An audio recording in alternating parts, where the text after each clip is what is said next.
Welcome to the Om at Home podcast. Om at Home is your destination to see what's happening in the yoga world right now, with inspiring interviews from master teachers, trainers, and students sharing their journey to inspire yours.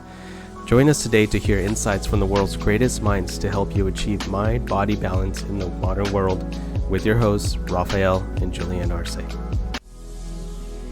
Welcome, everyone. I am Raphael, and this is Om at Home podcast. Today, we're talking about Ayurveda and in your yoga practice with Nancy. Nancy left her home country of Germany almost 8 years ago to find herself again after working in corporate business and hit a breaking point to the point of burnout.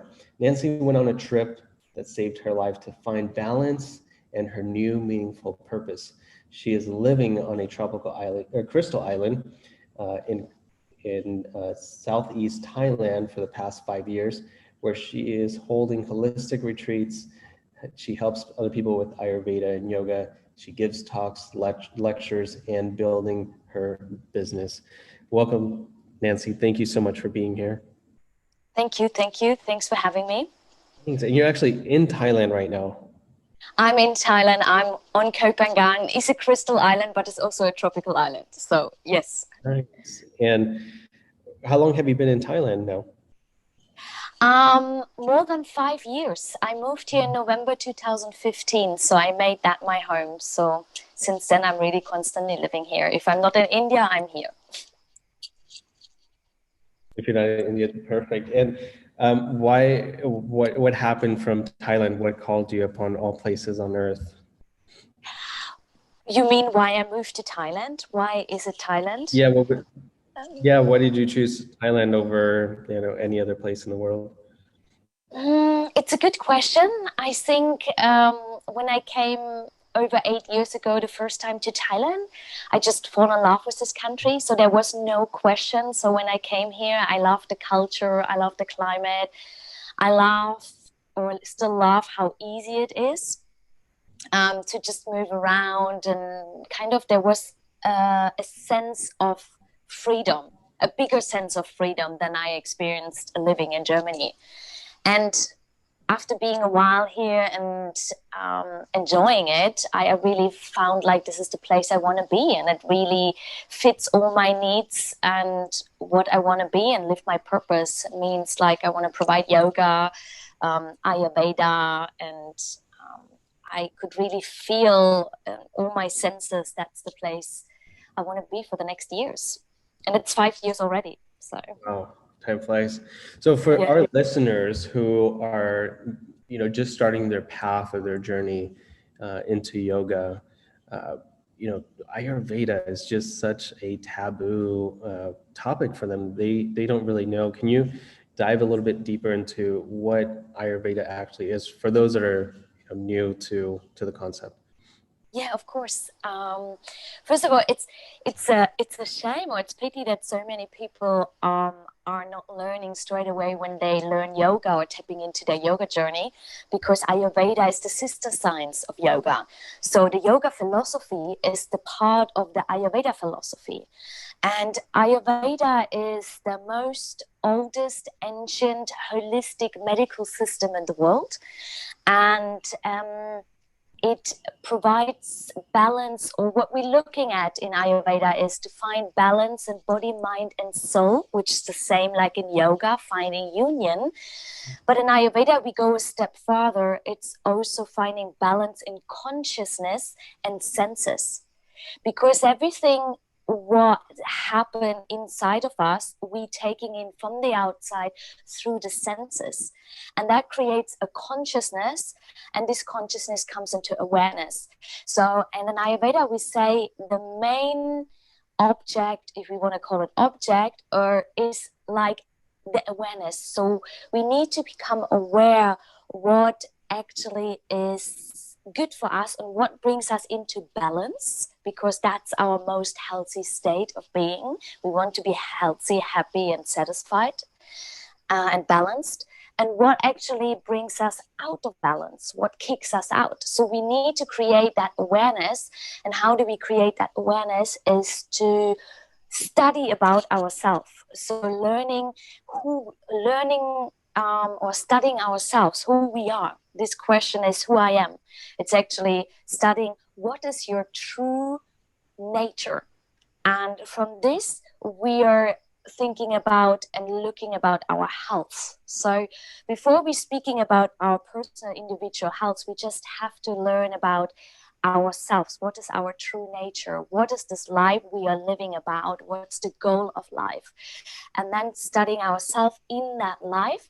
And then we talking about our health, finding our personal, individual, unique body constitution, which we call dosha, and we're having three doshas, which is a vata, pitta, kapha, and vata, pitta, kapha is created on the principles of the five elements, which are ether, air, fire, water, and earth. And according to that qualities each element holds, we are knowing what is our individual quality, and these qualities reflecting out into the world. So there's qualities in the weather, there's qualities in the environment we are in, there's qualities in food, obviously, there's qualities in medicine and herbs, and through that qualities and knowing ourselves, what quality we have, what quality brings us in our life, we know which qualities we should avoid or bring in more to our life. So that's in a short version. In a short version. Yeah, one of the things that you mentioned was that it's the most ancient form of medicine. And for those that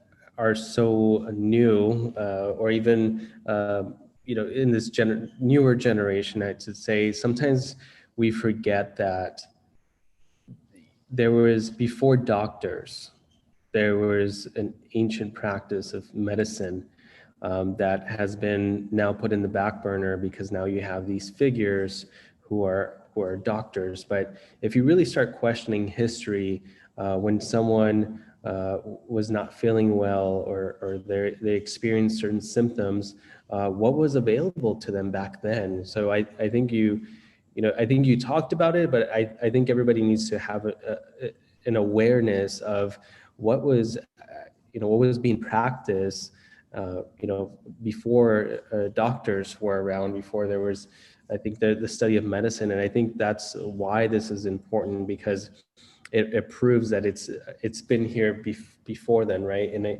I think that's where I'm most fascinated about, is that people forget that this was the standard before there was a standard. Absolutely, it's a very good point. So Ayurveda is more than 5,000 years old, and that's impressive themselves, that they knew so many things in detail 5,000 years ago. And sometimes when you really study the Vedic or the Vedic text, or the most important books of Ayurveda, you think like, how could they know that? I mean, thousands of years back. And this ancient practice comes from India. And it says in the history that the rishis, the great meditators, the sages, they've been really great observers, and they meditated on this practice. And what they did, they observed the nature. So everything from this ancient knowledge comes actually from an observation from the laws and rules of the natures. And back in the days, these rishis, or so-called Vedyas, this is the Ayurvedic doctors, they had this knowledge, and they just knew it through observation. And today we say it's scientific proven, but yeah, back in the days there was no science. But today we can say, because they have practiced and proven it over thousands of years, that works, what they're doing, and they have such a huge knowledge about plants and herbs and minerals, what they all use for the treatments. And they have done surgeries even back in the days, and they have such used surgical instruments observed from the nature. They have observed how the animals do it, and they have just copied it, and it worked. And it's such impressive. Absolutely. And what's really interesting in that as well, we're calling like Ayurveda or TCM, Chinese medicine, and all of that, we're calling it alternative medicine, but it's actually not an alternative. It is the real medicine. because everything what Western medicine does today is like kind of a copy as well of this ancient knowledge. And medicine comes from the plants. It doesn't start with chemical drugs. It starts with the knowledge from the earth.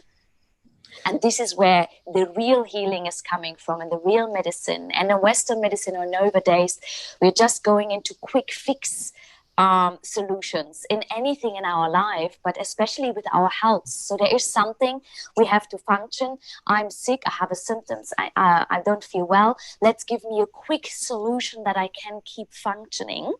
But that is obviously not the solution. What we really want in Ayurveda, we want to heal and treat you long term, which we have to find the root cause of your disease. Otherwise, we're just covering and covering and covering. Yeah, that's the concept of a Band-Aid, right? You put a Band-Aid over Absolutely.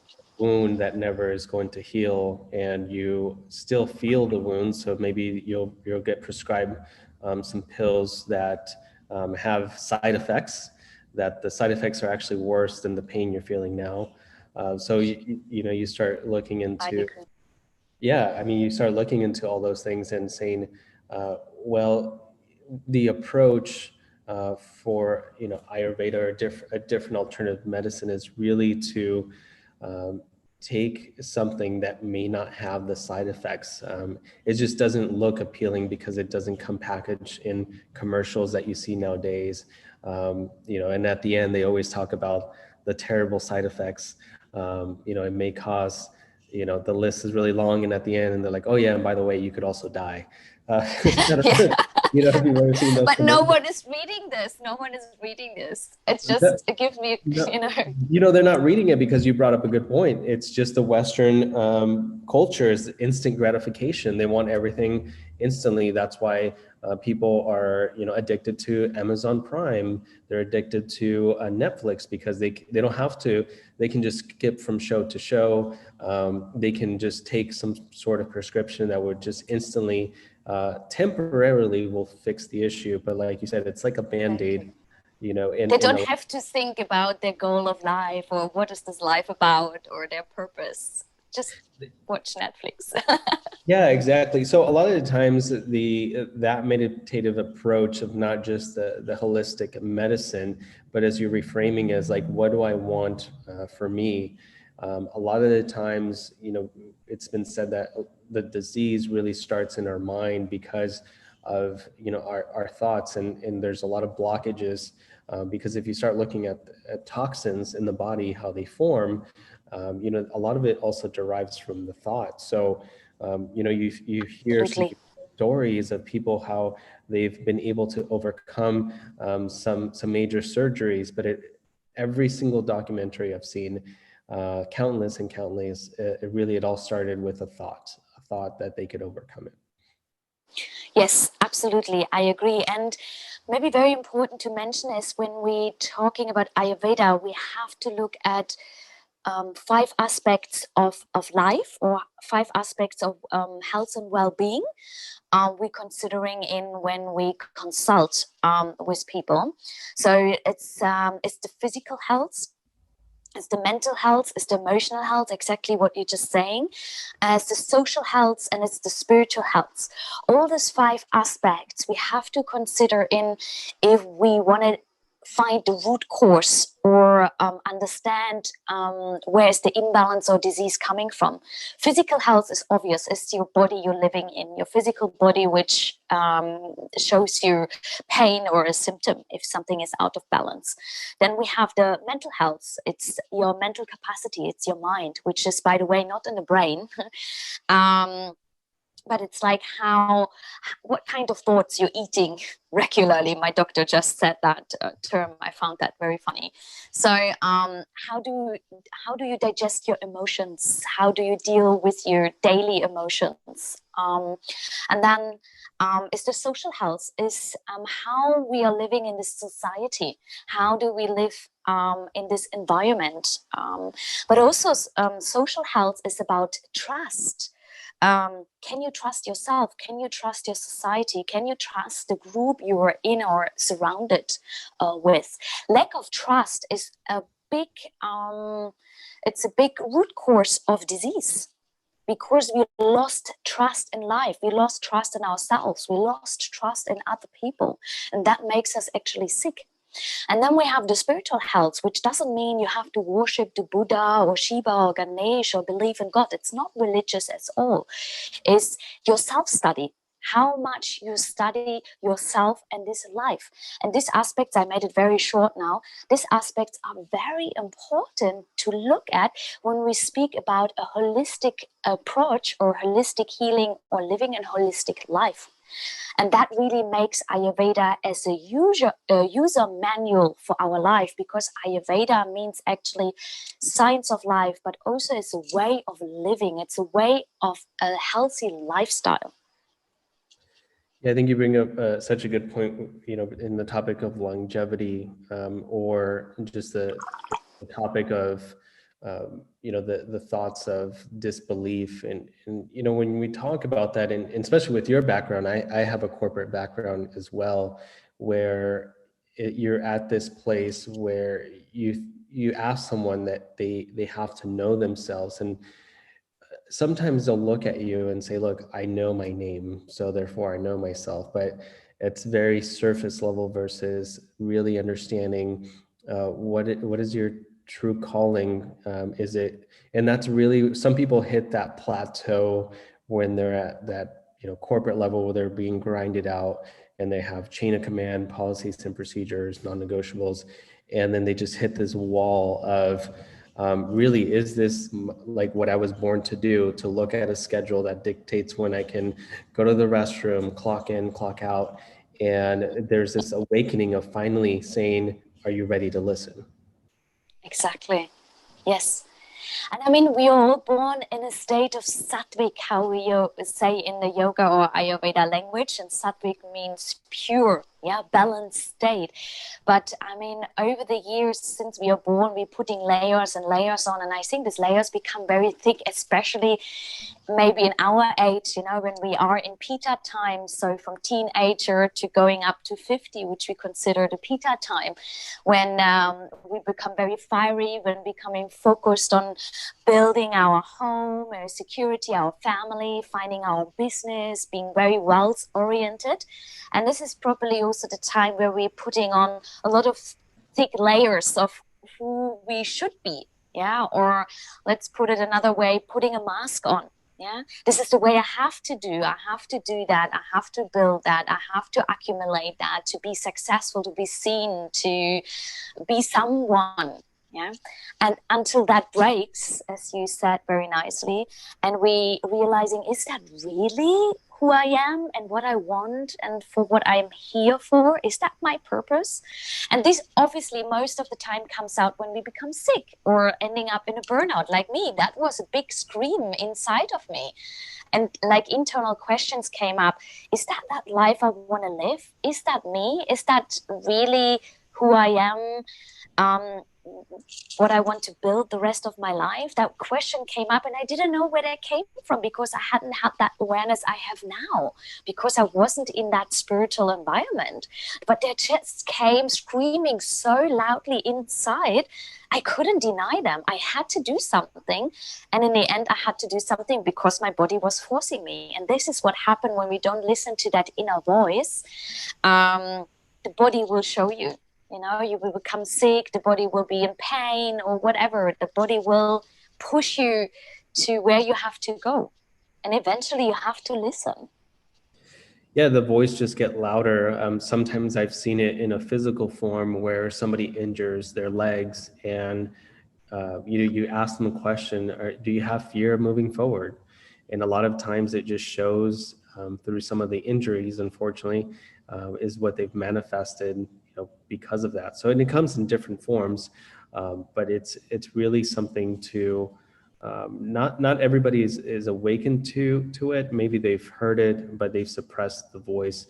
And really what I found was the quality of our lives are derived from the quality of the questions that we ask ourselves. So like that question that you were asking, I think it's very powerful in the shifts in your lives when you ask yourself the right powerful questions that will bring out a different direction or a path that you can take.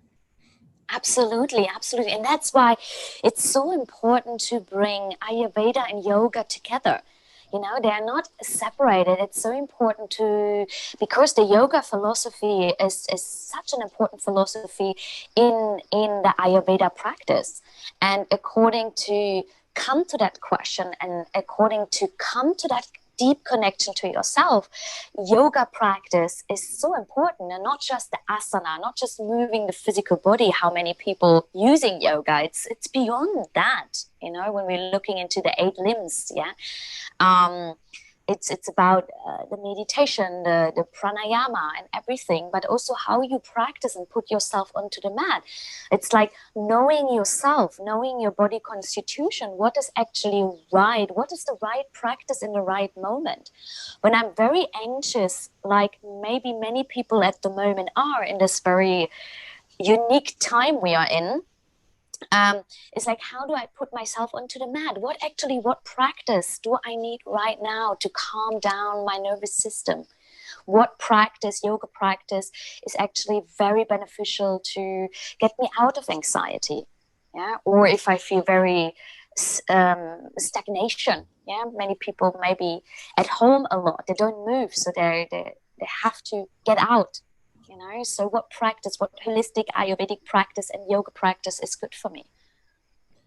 Yeah, I think it's just a different approach. And for those that are listening that are fairly new, what would you say is the biggest misconception when it comes to Ayurveda? Oh, there are a lot actually. Um, I make it very short. I give a few. So, very often there's this misconception Ayurveda is just diet and herbs, which is way beyond what I just explained. Actually, yeah, it's a philosophy of life. There is a misconception of you have to be vegetarian or vegan to live an Ayurvedic lifestyle. That's not true. If you look in many books, you will find food lists which include fish and meat. Um, and that very often pushes people away, you know, like I have to follow a lot of laws and rules and be very disciplined.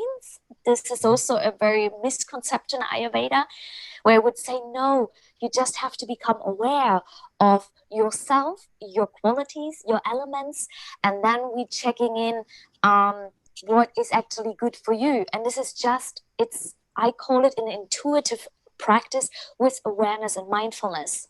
Yeah. And yeah, that's obviously, this is a big misconception I always see. Yeah, that's too complicated. I have to follow so many rules. That's a good point, because like for some people do think that it's just, vegan or vegetarian. I think you bring up a good point that you could still enjoy fish or meat, but it's all in the context, as you say.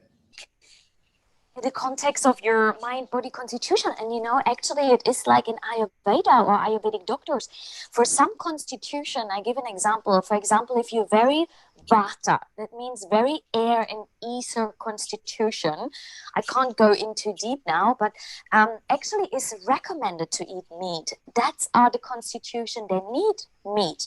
Maybe like people, they're vegans, they have a different approach to it, which is totally fine.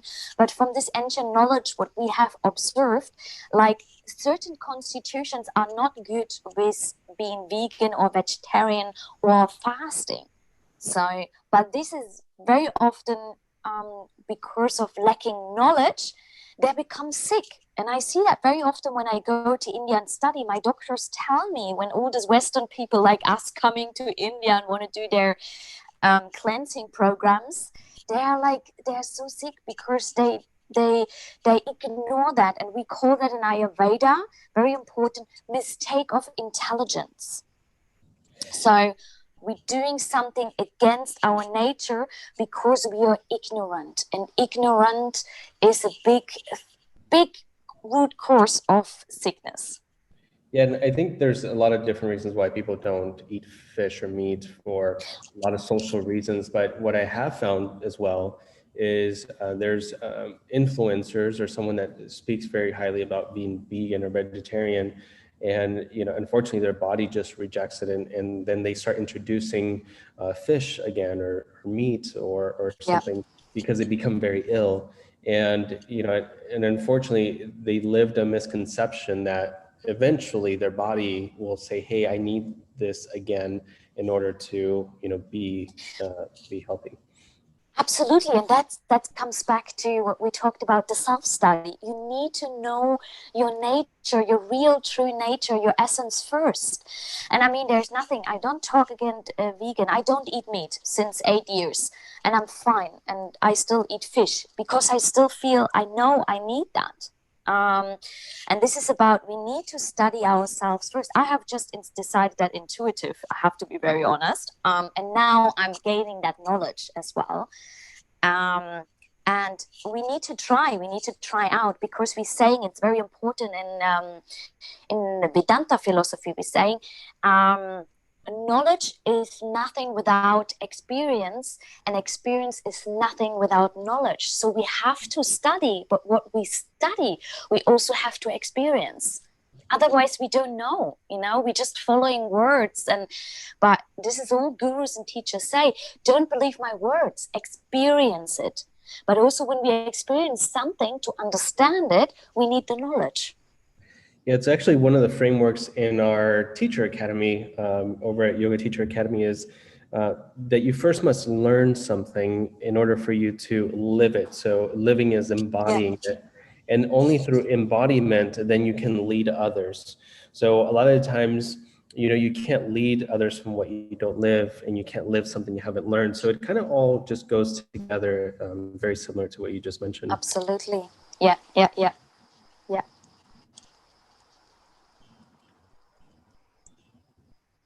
So Nancy, as far as the Ayurveda, how would you say it has impacted your life the most?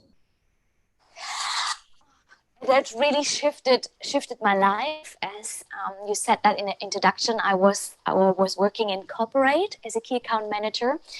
So Ayurveda and yoga have given me a completely new purpose, a new meaningful purpose in my life, which I live with passion, and I'm still learning and studying every day. And I definitely give me a great understanding how important it is to live a routine, to bring a structure which suits my constitution, to live according with the nature and what it means. I also lived in a big city before I brought myself into pure nature. And came back to that connection to nature and how important it is for me. But also how much I now living the purpose of sharing and impacting and educating and helping people with that Ayurvedic holistic knowledge, and how important it is, especially in this time, to help other people to bring that ancient knowledge again more into that Western understanding and mind. So yeah, to really walk that knowledge and share it again from a more modern understanding without losing the tradition. That's beautiful. Well, I want to thank you for joining us. But some of the parting questions that we asked our guest is, if you had a billboard with anything on it, what would it be, and what would it say? A board with anything like this: trust in yourself, trust and find who you are, and trust that inner voice, give that inner voice an ear, and find your own true authentic inner voice and live from there, and everything will align. Love it. Second question is, 150 years from now, let's say science fails to save us, and all that is left is your book about your life. What would the title be, and what is a small blurb to tell us about your book? What was the title be? Oh, that's a very good question. Um, I never thought about the title of my book, even I'm encouraged to write a book. But the first thing I can just go and just follow what I just said, trust my intuition or my inner voice. So, walk the holistic path of healing. That just comes up. I don't know where it came from. And it's really about, is that what I just said? Is that living a holistic life, what it means, including all the knowledge about Ayurveda, yoga, and holistic practices. With an example of my own life, what I walked, and that probably what this book about. That's Like beautiful. a guide, like a user manual. As I said, like my doctor says, Ayurveda is the user manual of life, and actually that would be my personal one to give it out to other people. That's beautiful. So Nancy, what are some of the ways that some of our guests can connect with you? So they can connect with me on my website, which is Nancy Huettig, Huettig.com. Find me with my name on Instagram or on Facebook. On Facebook, my page would be Ayurveda Stay, Health and Wellness, Koh Phangan. Perfect. And we'll make sure that we'll put that in the show notes so you can find her as well. I just want to thank you for your time and sharing that. And for those that are new to Ayurveda, go follow her. She definitely lives this every single day, and that's why she's here. She's here to really give you a glimpse of what's possible. But there's only so much we can share with you on here, and that's why I highly recommend that you go and connect with her to see what she's up to. And when she finally releases her book, she may be available as well. So thank you so Whenever much. that will be, yes. Soon. It'll be It's a soon. good. Remember, yes, you have to put it out there. That's going to come soon, and it'll Yes, definitely happen, right? yes. Thank you Perfect. very much for having me. No worries. And we'll see you very soon. Thank you. Bye-bye. So where in your life can you apply one of the lessons or takeaways you learned today? Then share your thoughts to continue the conversation and more by joining the connected community by downloading the Om at Home app on your phone via App Store or Google Play. Go to www.omathomeapp.com now to see what's happening in the yoga world.